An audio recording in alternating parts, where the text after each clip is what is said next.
is the banana split of my childhood.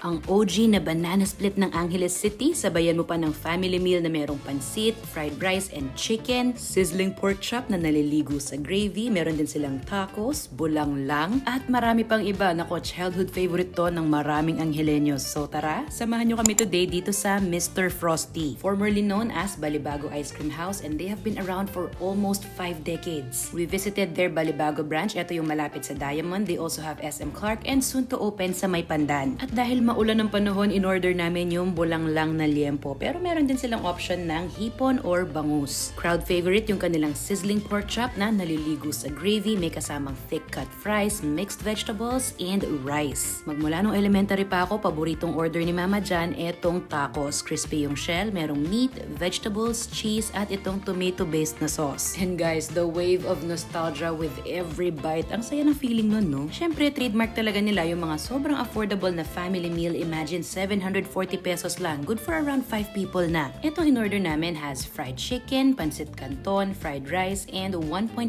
liters na soda. Bukod dito, meron pang 4 na ibang set meals that you can choose from. Masarap din dyan yung sweet and sour pork. Lately, marami daw umu-order nitong kanilang homemade potato chips. May kasama yung dip, and in fairness, lasang branded. Meron din silang kids meal tulad ng burger with thick cut fries and spaghetti with chicken. Yung spaghetti nila is Filipino style pero hindi masyado matamis. And yung grand finale natin, syempre, yung banana split. Kung lumaki ka sa Angeles City, kilala mo to. This is the banana split of my childhood.